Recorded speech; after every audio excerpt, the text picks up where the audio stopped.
హైదరాబాద్ జవహర్ నగర్లో రియాల్టర్ గంటా వెంకటరత్నం దారుణ హత్య వెనుక సంచలన విషయాలు ఇప్పుడు వెలుగులోకి వస్తున్నాయి. హత్య కేసులో ప్రధాన నిందితుడు చందన్ సింగ్ కొన్నేళ్ల క్రితం రెజ్లింగ్ క్రీడాకారుడని పోలీసుల విచారణలో తేలింది.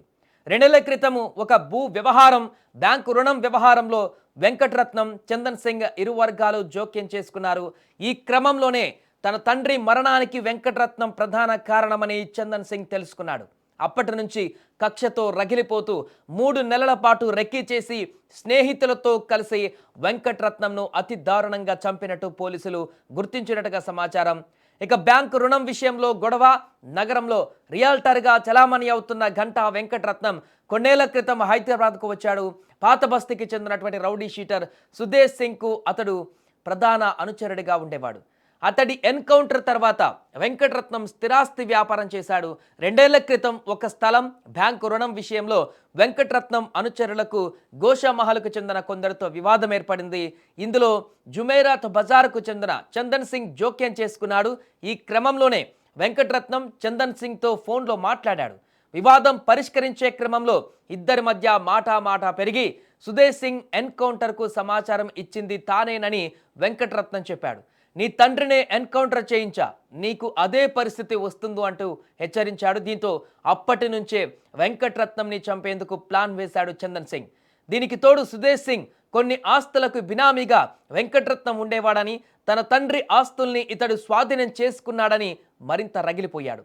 దీంతో పాటు ఓ వేడుకలో వెంకటరత్నం 2001లో జరిగిన సుదేశ్ సింగ్ ఎన్కౌంటర్ గురించి కొద్దిమంది దగ్గర ప్రస్తావించినట్లుగా తెలిసింది. వెంకటరత్నం తనను చంపడానికంటే ముందు అతన్ని తానే హతమారుస్తానని చందన్ సింగ్ 6 నెలల క్రితం పథకం వేశాడు.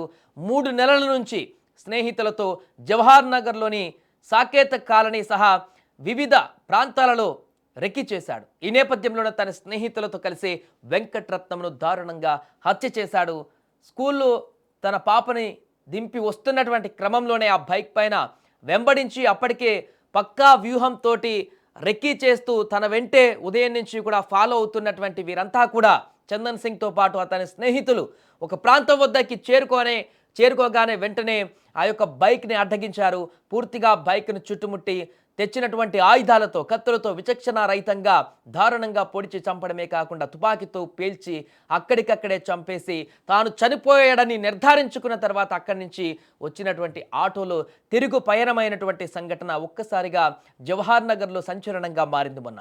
అప్పటి నుంచి వెంటనే పోలీసులు అక్కడికి చేరుకొని, ఘటన జరిగిన వెంటనే అక్కడికి చేరుకొని విచారణ ప్రారంభించారు. అన్ని కోణాలలో పూర్తిగా క్లూస్ టీంను కూడా రంగంలోకి దింపి పూర్తిగా అక్కడ దర్యాప్తును కొనసాగించి కొన్ని గంటల్లోనే ఈ హత్యకు గల కారణాలను, హత్య చేసినటువంటి వ్యక్తులను సీసీటీవీ ఫుటేజ్ ఆధారంగా తెలుసుకొని ఆ రకంగా దర్యాప్తు కొనసాగించారు. దీంతో ఈ యొక్క విచారణలో ఇప్పుడు అనేక అంశాలు వెలుగులోకి వస్తున్నాయి. తాజాగా చందన్ సింగ్ యొక్క మర్డర్కి తన యొక్క అంతకుముందు జరిగినటువంటి సుదేశ్ సింగ్ హత్యకు సంబంధించినటువంటి కారణం చేతనే ఈ యొక్క ప్రణాళిక వేసినట్టుగా కనపడుతుంది. తాజాగా వెలుగులోకి వస్తున్నటువంటి ఈ అంశాలతోటైతే ఈ కేసుకు సంబంధించిన ఒక కంక్లూజన్ వచ్చినట్టుగానే మనకు కనపడుతుంది. ఇక హత్య తర్వాత వెంకటరత్నం కుటుంబ సభ్యులు తీవ్ర విషాదంలోకి మునిగిపోయారు. వెంకటరత్నం ఇంత దారుణమైనటువంటి హత్యకు గురైన తర్వాత తన భార్య, అక్కడ ఉన్నటువంటి పాప కూడా అక్కడికి వచ్చి రోధించినటువంటి దృశ్యాలు కూడా అక్కడ స్థానికులని కన్నీటి పర్యాంతం చేశాయి.